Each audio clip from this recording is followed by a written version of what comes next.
اعوذ باللہ من الشیطان الرجیم بسم اللہ الرحمن الرحیم سورہ یاسین۔ اللہ کے نام سے جو بے انتہا مہربان اور رحم فرمانے والا ہے۔ یاسین، قسم ہے قرآن حکیم کی کہ تم یقیناً رسولوں میں سے ہو، سیدھے رستے پر ہو، اور یہ قرآن غالب اور رحیم ہستی کا نازل کردہ ہے تاکہ تم خبردار کرو ایک ایسی قوم کو جس کے باپ دادا خبردار نہ کیے گئے تھے اور اس وجہ سے وہ غفلت میں پڑے ہوئے ہیں۔ ان میں سے اکثر لوگ فیصلہ عذاب کے مستحق ہو چکے ہیں، اس لیے وہ ایمان نہیں لاتے۔ ہم نے ان کی گردنوں میں طوق ڈال دیے ہیں جن سے وہ ٹوڑیوں تک جکڑے گئے ہیں، اس لیے وہ سر اٹھائے کھڑے ہیں۔ ہم نے ایک دیوار ان کے آگے کھڑی کر دی ہے اور ایک دیوار ان کے پیچھے۔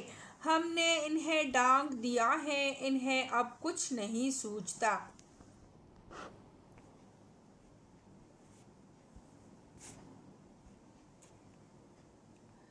ان کے لیے یکساں ہے، تم انہیں خبردار کرو یا نہ کرو، یہ نہ مانیں گے۔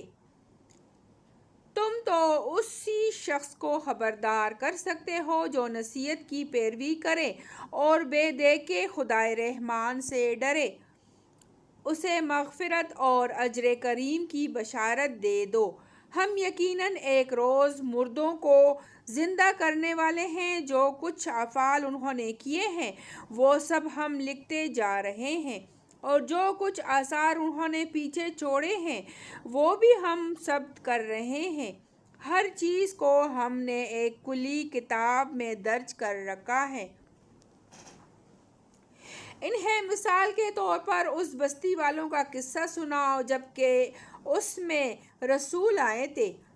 ہم نے ان کی طرف 2 رسول بھیجے اور انہوں نے دونوں کو جھٹلا دیا۔ پھر ہم نے تیسرا مدد کے لیے بھیجا اور ان سب نے کہا ہم تمہاری طرف رسول کی حیثیت سے بھیجے گئے ہیں۔ بستی والوں نے کہا تم کچھ نہیں ہو مگر ہم جیسے چند انسان، اور خدائے رحمان نے ہرگز کوئی چیز نازل نہیں کی ہے، تم محض جھوٹ بولتے ہو۔ رسولوں نے کہا ہمارا رب جانتا ہے کہ ہم ضرور تمہاری طرف رسول بنا کر بھیجے گئے ہیں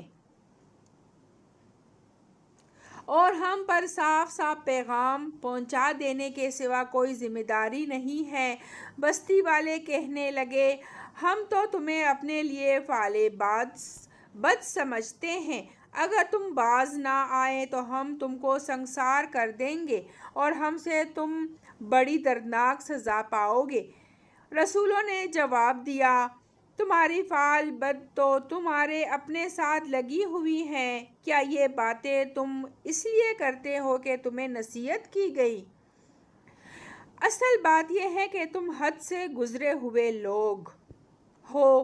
اتنے میں شہر کے دور دراز گوشے سے ایک شخص دوڑتا ہوا آیا اور بولا اے میری قوم کے لوگو، رسولوں کی پیروی اختیار کر لو، پیروی کرو ان لوگوں کی جو تم سے کوئی اجر نہیں چاہتے اور ٹھیک راستے پر ہیں۔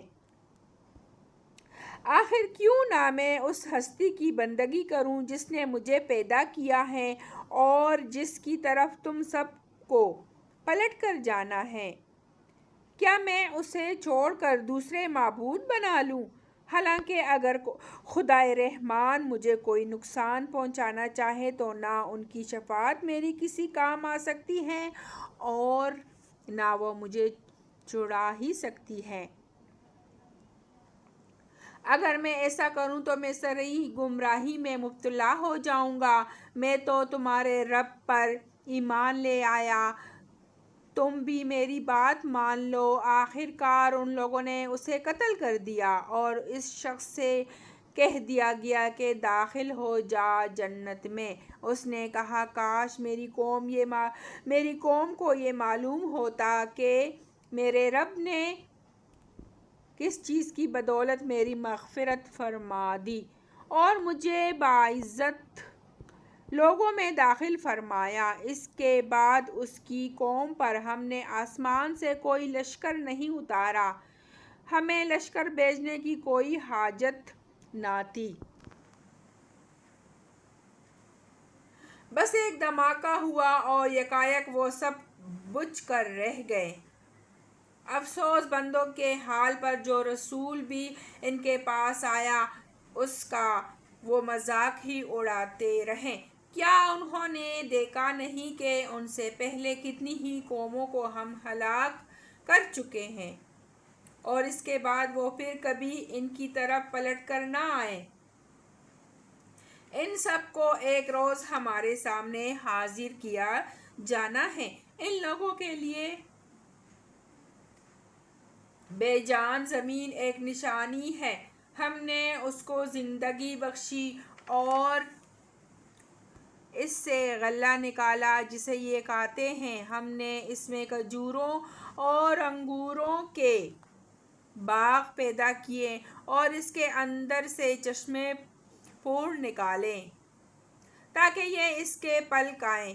یہ سب کچھ ان کے اپنے ہاتھ کا پیدا کیا ہوا نہیں ہے۔ پھر کیا یہ شکر ادا نہیں کرتے؟ پاک ہے وہ ذات جس نے جملہ اقسام کے جوڑے پیدا کیے، خواہ وہ زمین کی نباتات میں سے ہو یا خود ان کی اپنی جنس یعنی نوع انسانی میں سے، یا ان اشیاء میں سے جن کو یہ جانتے تک نہیں ہیں۔ ان کے لیے ایک اور نشانی رات ہے۔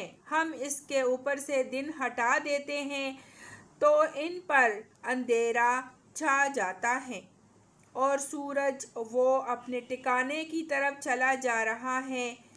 یہ زبردست علیم ہستی کا بندہ ہوا حساب ہے، اور چاند اس کے لیے ہم نے منزلیں مقرر کر دی ہیں، یہاں تک کہ ان سے گزرتا ہوا وہ پھر کھجور کی سوکھی شاخ کی مانند رہ جاتا ہے۔ نہ سورج کے بس میں یہ ہے کہ وہ چاند کو جا پکڑے، اور نہ رات دن پر سبق لے جا سکتی ہے۔ سب ایک ایک پلک میں تیر رہے ہیں۔ ان کے لیے یہ بھی ایک نشانی ہے کہ ہم نے ان کی نسل کو بھری ہوئی کشتی میں سوار کر دیا، اور پھر ان کے لیے ویسے ہی کشتیاں اور پیدا کیے جن پر یہ سوار ہوتے ہیں۔ ہم چاہیں تو ان کو غرق کر دیں، کوئی ان کی فریاد سننے والا نہ ہو اور کسی طرح یہ نہ بچائے جا سکے۔ بس ہماری رحمت ہی جو انہیں پار لگاتی اور ایک وقت خاص تک زندگی سے متمتع ہونے کا موقع دیتی۔ ان لوگوں سے جب کہا جاتا ہے کہ بچو اس انجام سے جو تمہارے آگے آ رہا ہے اور تمہارے پیچھے گزر چکا ہے، شاید کہ تم پر رحم کیا جائے، تو یہ سنی انسنی کر جاتے ہیں۔ ان کے سامنے ان کے رب کی آیات میں سے جو آیت بھی آتی ہیں، یہ اس کی طرف التفات نہیں کرتے۔ اور جب ان سے کہا جاتا ہے کہ اللہ نے جو رزق تمہیں عطا کیا ہے اس میں سے کچھ اللہ کی راہ میں بھی خرچ کرو، تو یہ لوگ جنہوں نے کفر کیا ہے ایمان لانے والوں کو جواب دیتے ہیں، کیا ہم ان کو کھلائیں جنہیں اگر اللہ چاہتا تو خود کھلا دیتا، تم تو بالکل ہی بہک گئے ہو۔ یہ لوگ کہتے ہیں کہ یہ قیامت کی دھمکی آخر کب پوری ہوگی؟ بتاؤ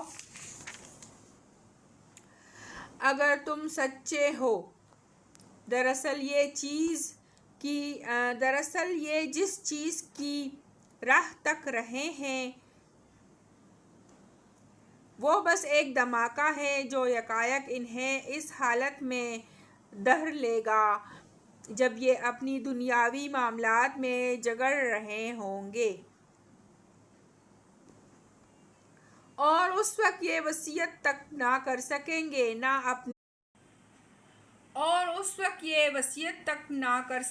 نہ اپنے گھروں کو پلٹ سکیں گے۔ پھر ایک سور پھونکا جائے گا اور یکایک یہ اپنے رب کے حضور پیش ہونے کے لیے اپنی اپنی قبروں سے نکل پڑیں گے، گھبرا کر کہیں گے، ارے یہ کس نے ہمیں ہماری خوابگاہ سے اٹھا کھڑا کیا؟ یہ وہی چیز ہے جس کا خدائے رحمان نے وعدہ کیا تھا اور رسولوں کی بات سچی تھی۔ ایک ہی زور کی آواز ہوگی اور سب کے سب ہمارے سامنے حاضر کر دیے جائیں گے۔